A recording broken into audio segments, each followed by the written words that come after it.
Hello दोस्तों, आज हम जानेंगे what is current ratio and what is quick ratio. Current ratio का मतलब होता है current assets divided by current liabilities. इसका मतलब हमारी करंट एसेट्स हमारे करंट लायबिलिटीज के कितने टाइम्स है। तो before understanding the ratio let us understand what is current asset और what are current assets. Current asset का मतलब है ऐसी एसेट्स जो नॉर्मली एक साल के अंदर में कैश में कन्वर्ट हो जाती है या हो जाना चाहिए। तो करंट एसेट कौन कौन सी होती है हमारे बिजनेस में। करंट एसेट्स होती है इन्वेंट्री मतलब stock, debtors, cash balance, bank balance and certain short term advance हमने किसी को अगर दिया है तो ये नॉर्मली एक साल के अंदर कैश में कन्वर्ट हो जाते हैं, इसलिए हम इसको कहते हैं करंट एसेट्स, क्योंकि ये करंट में ही एसेट है, बाद में कैश में कन्वर्ट हो जाएंगे। Now what are current liabilities. Current liabilities का मतलब होता है सन्ड्री क्रेडिटर्स, मतलब उधारी पे हमने या तो गुड्स लिए हैं या उधारी में किसी से सर्विस लिया है या कुछ खर्चे किए और पैसे नहीं दिए हैं। हमने ड्यूटीज या टैक्सेस, जीएसटी, इनकम टैक्स और कुछ टैक्सेस होंगे, प्रोफेशन टैक्स, ऐसे जो टैक्सेस है जो हमको अभी शॉर्ट टर्म में भरने हैं, करंट में भरने हैं, all these are called as current liabilities. तो करंट लायबिलिटीज में जितनी भी हमारी लायबिलिटीज एक साल के अंदर वाली होगी वो सारी की सारी हम ऐसा उसको कहेंगे कि ये हमारी करंट लायबिलिटीज है। इसका मतलब क्या, अगर आपका कोई लॉन्ग टर्म लोन चल रहा है तो लॉन्ग टर्म लोन में से एक साल के अंदर की मतलब 11 महीने की या 12 महीने की आपकी जो ईएमआई भी है that is also a current liability. बचा हुआ amount is a long term liability. तो करंट एसेट और करंट लायबिलिटी का जो करंट रेशो निकलता है कि मतलब करंट लायबिलिटीज के आपके एसेट्स, करंट एसेट्स कितने टाइम्स हैं। इसका मतलब ये कि आप करंट लायबिलिटी पे कहां से करोगे। करंट एसेट अगर कैश में कन्वर्ट होगे तो उसी में से आप करंट लायबिलिटी पे करोगे। तो क्या इसमें सफिशिएंट मार्जिन है, मतलब करंट एसेट्स अगर आपके करंट लायबिलिटीज से ज्यादा होगे तभी आप करंट लायबिलिटी पे कर पाओगे। तो इसलिए हम ये करंट रेशो निकालते हैं। So current assets divided by current liabilities is equal to current ratio. अब normally what is a good current ratio, what is a bad current ratio. तो इसमें नॉर्मली ऐसा माना जाता है कि minimum ratio is 1.33, recommended minimum ratio is 1.33, मतलब आपके current assets should be 1.33 times of your current liabilities. मतलब आपकी करंट लायबिलिटी 1 लाख है तो आपके पास कम से कम करंट एसेट 1,33,000 की होनी चाहिए। A good current ratio is anything between 1.5 to 1.8, मतलब 1 लाख की करंट लायबिलिटी है तो 1.5 लाख से लेके 1,80,000 तक के आपकी करंट एसेट्स रहनी चाहिए। तो यू आर कंफर्टेबल, मतलब करंट लायबिलिटीज, करंट एसेट में से कुछ एसेट कन्वर्ट भी नहीं होती है, still you can pay of your current liabilities comfortably.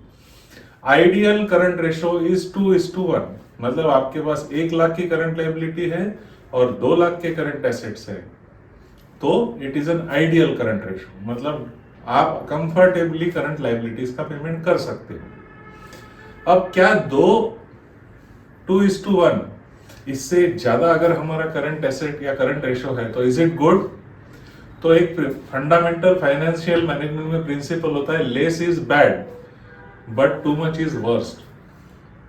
2 से ज्यादा नहीं रहना चाहिए।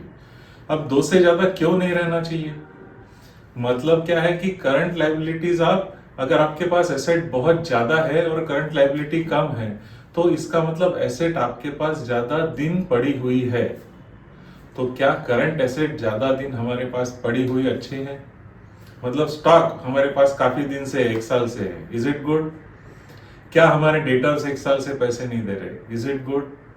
क्या हमारे बैंक में पैसे ऐसे ही पड़े हैं, is it good, no. And therefore we say कि ideal current ratio should be between 1.75 to 1.8 और 1.9। तो ये अच्छा करंट रेशो होता है। इट शोज कि हमारे बिजनेस में लिक्विडिटी पे, स्टॉक पे, डेटर्स पे, कैश एंड बैंक में कितना पैसा रहना चाहिए, इस पे हमारा कंट्रोल बहुत अच्छा है। तो आपका करंट रेशो अच्छा है, मतलब आप बिजनेस को अच्छे से कंट्रोल कर रहे हैं। इसके आगे जाके और एक रेशो आता है जिसको हम कहते हैं क्विक रेशो, और इसको हम ये भी कहते हैं acid test ratio. What is acid test? Acid test का मतलब आप जब ब्लू लिटमस पेपर एसिड में डालते हैं तो इट टर्न्स रेड, तो इसको हम कहते हैं एसिड टेस्ट। मतलब कौन सा पानी या कौन सा लिक्विड एसिड है ये जानने के लिए आप वो एसिड टेस्ट करते हो। ऐसे ही बिजनेस की एक एसिड टेस्ट होती है जिसको हम क्विक रेशो भी कहते हैं। तो इसमें करंट एसेट में से हम स्टॉक माइनस कर देंगे और करंट लायबिलिटी में से अगर हमारा कुछ बैंक ओवरड्राफ्ट है टेम्पररी वो माइनस कर देंगे। अब ये क्यों माइनस करेंगे? To make it a quick ratio. तो जो भी एसेट्स हमारे करंट एसेट्स में है वो लिक्विडिटी के हिसाब से, मतलब आप स्टॉक इसलिए माइनस कर रहे हैं क्योंकि स्टॉक पहले आपको बेचना पड़ेगा, फिर डेटर्स आपको पैसा देंगे तो उसमें टाइम लगेगा, so it can not be quickly realised. मतलब आपको अगर 7 दिन के अंदर करंट लायबिलिटीज पे ऑफ करना है तो व्हाट इज योर पोजीशन, ये हम एसिड टेस्ट रेशो और क्विक रेशो में से देखना चाहते हैं। तो इसलिए हमने करंट एसेट में से स्टॉक माइनस कर दिया which is not so liquid, क्योंकि उसको लिक्विड होने को, कैश में कन्वर्ट होने को टाइम लगेगा। उसी तरह से अगर ये हमारी कुछ टेम्पररी बैंक ओवरड्राफ्ट लिमिट है, सपोज 2-3 महीने के लिए हमने ली है, तो उसको भी हम माइनस कर देंगे क्योंकि उसको 7 दिन में पेमेंट करना ही नहीं हमको, एज इट इज वो 2-3 महीने की है या बैंक को बोल के हम कुछ कर सकते हैं, तो उसको इतना इमीडिएट देने की कोई जरूरत नहीं है। लेकिन उसको छोड़ के जो हमारी करंट एसेट और करंट लायबिलिटीज है, इसको हम कहते हैं क्विक एसेट्स और क्विक लायबिलिटीज। ये हमारा रेशो 1:1 मिनिमम रहना चाहिए। सो ये 0.75 के नीचे है तो भी हमारा कंट्रोल नहीं है, और ये 1.5 से ज्यादा भी है तो भी इसका मतलब हमारे पास में डेटर्स या बैंक में पैसे बहुत ज्यादा पड़े हुए रहते हैं। तो quick assets, quick liabilities, quick ratio पे हमको ध्यान रखना है, करंट रेशो पे हमको ध्यान रखना है। लेकिन हमारा करंट रेशो या क्विक रेशो सही कब आएगा? जब हमारा अकाउंटिंग सही होगा। और करंट रेशो से हमको ये पता चलता है, करंट रेशो और क्विक रेशो दोनों निकाल के अगर आप एनालिसिस करोगे तो आपको ये पता चलता है कि मेरे पास में slow moving stock, dead stock कितना है और मूविंग स्टॉक कितना है, मेरे पास में बैड एंड डाउटफुल डेटर्स कितने हैं, लो पेइंग डेटर्स कितने हैं। ये एनालिसिस करने के लिए आपको करंट रेशो या क्विक रेशो काम में आएगा। तो मुझे लगता है आप भी अपने बिजनेस में पहले अकाउंटिंग सही करें, फिर करंट रेशो और क्विक रेशो निकालें तो आपकी बैलेंस शीट हैप्पी हो सकती है, क्योंकि उसके हिसाब से आप अपना बिजनेस शॉर्ट टर्म में कंट्रोल कर सकते हो।